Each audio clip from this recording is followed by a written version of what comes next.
your bedroom. We stopped counting the days, lost in the rhythm.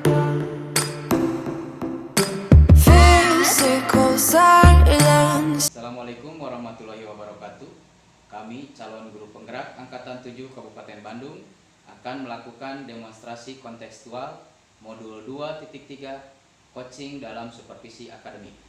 Saya sendiri Adi Hermawan dari SDN Margahayu 8 dan sebelah kiri saya Sri Handarini dari SDN Sukamenak 01 dan sebelah kanan.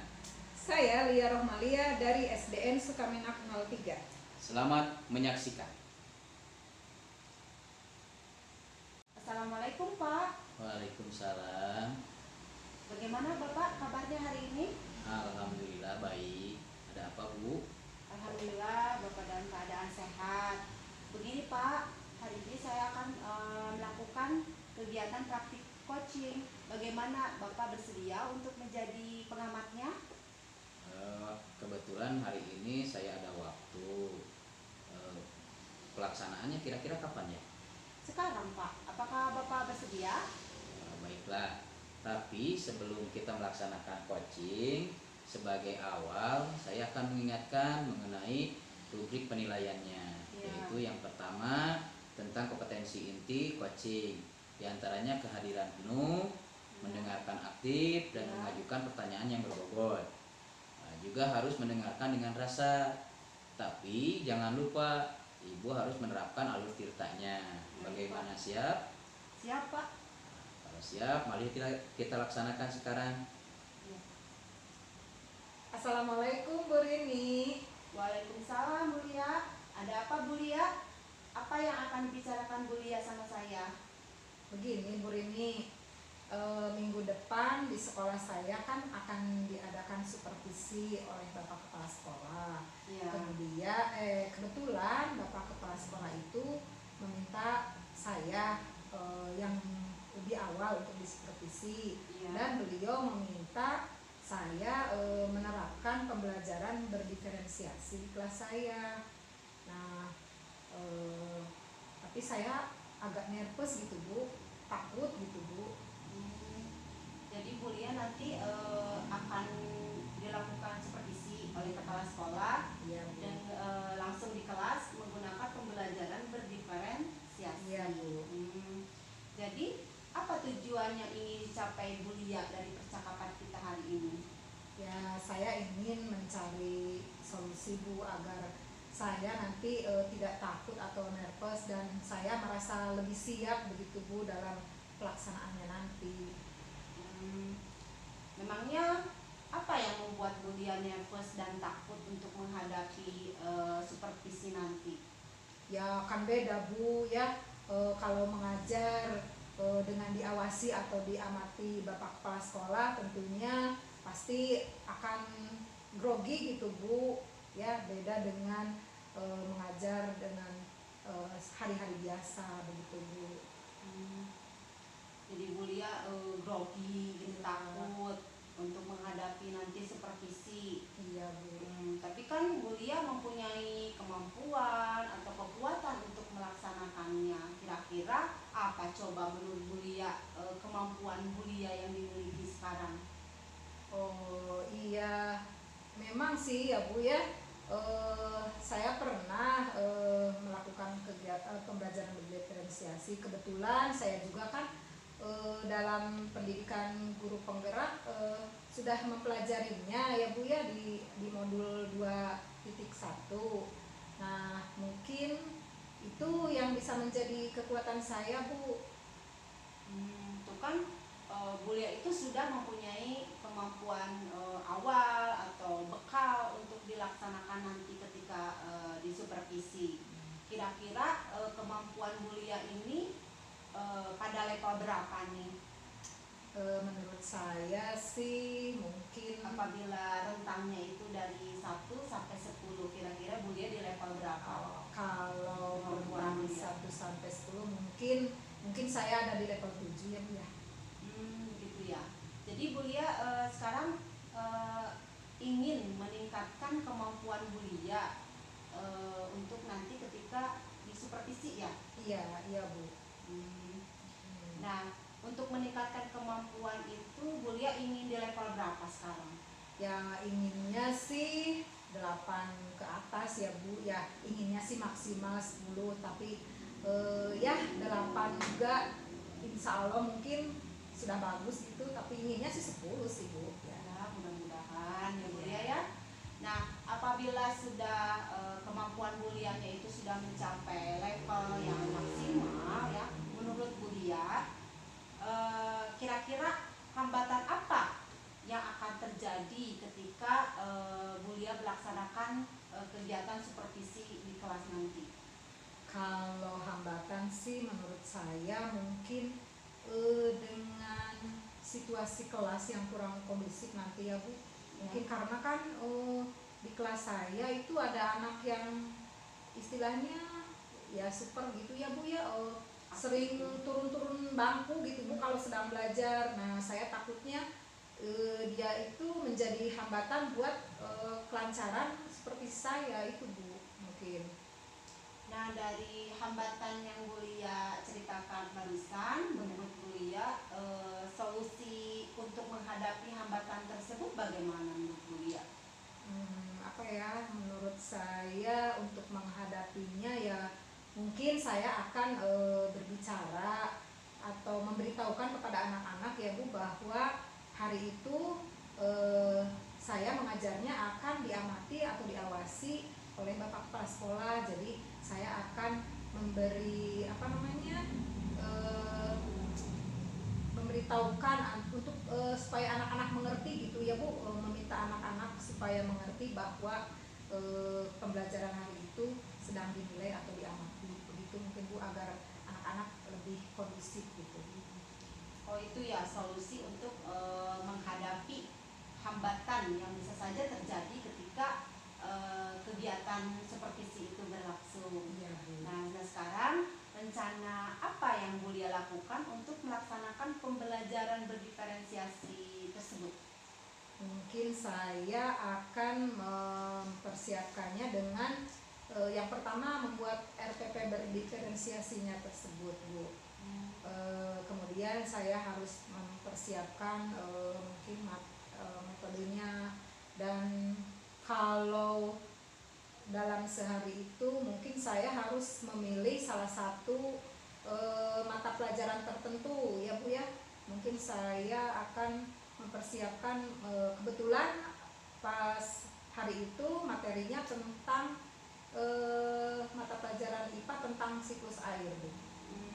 Tentang siklus air ya. Ya. Dari materi pembelajaran dengan siklus air itu, Bu Lia menerapkan strategi pembelajaran seperti apa itu?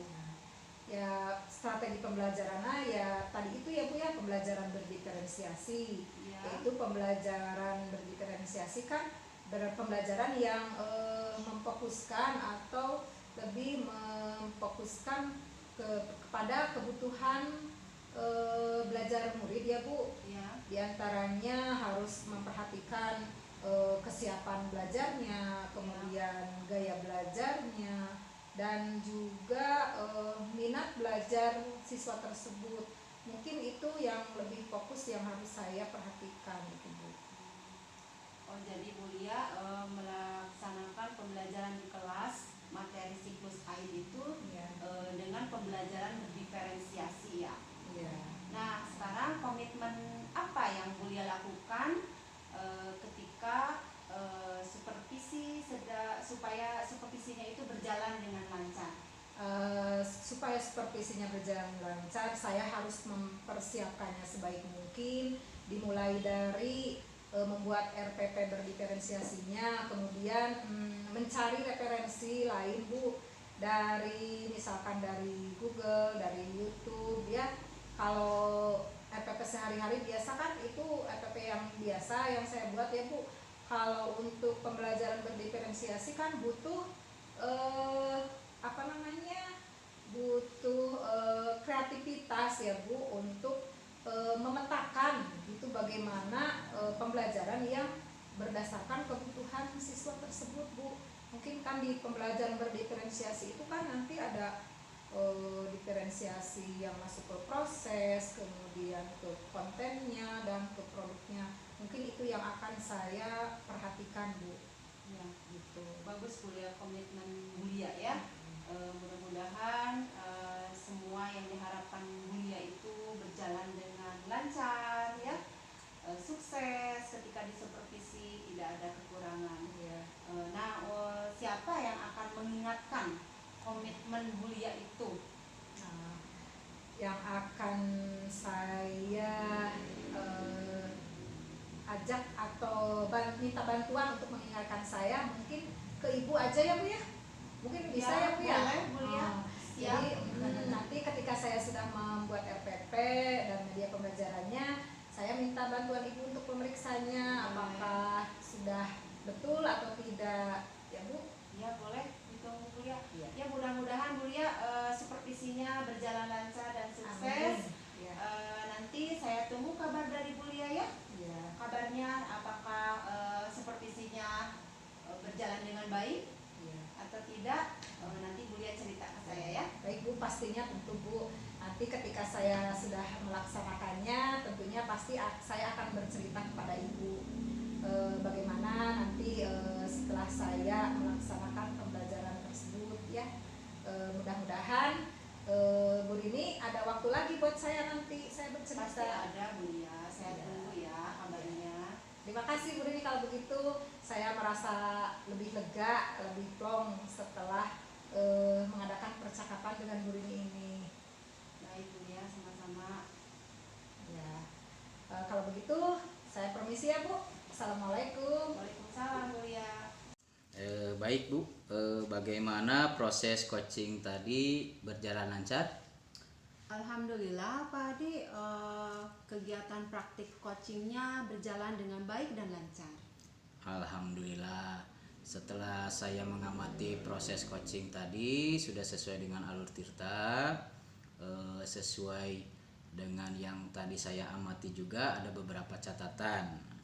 Nah, Ibu tadi sudah berhasil menyampaikan sesuai dengan alur tirta, yaitu sudah menanyakan tujuan kepada koci, kemudian sudah mengidentifikasi masalah juga yang ada pada koci, kemudian Ibu juga sudah mengarahkan koci untuk mencari rencana atau tindakan yang sebaiknya dilakukan, dan juga Ibu sudah berhasil untuk menemukan rasa tanggung jawab yang ada pada diri koci agar rencana aksi yang akan dilakukan nanti berjalan dengan baik. Tadi juga saya mendengar percakapan Ibu dan koci sudah fokus terhadap koci, artinya di situ Ibu sudah ada kehadiran yang penuh ya. Kemudian Ibu juga sudah mendengarkan dengan aktif, dan tentunya Ibu tadi sudah mengajukan pertanyaan-pertanyaan yang berbobot sesuai dengan kata kunci yang disampaikan oleh koci. Mudah-mudahan Ibu sukses ke depannya dan diberikan kemudahan dalam kegiatan coaching berikutnya. Oh ya, satu lagi ya Bu ya. Ya. Untuk kedepannya kompetensi apa yang Ibu akan kembangkan berdasarkan kegiatan coaching hari ini? Iya. Kompetensi yang ingin saya kembangkan, saya itu ingin mendalami, memahami mengenai alur tirta, ya, untuk melaksanakan kegiatan coaching selanjutnya sehingga nanti akan menghasilkan suatu kegiatan yang lebih baik lagi. Oke, baik Bu ya.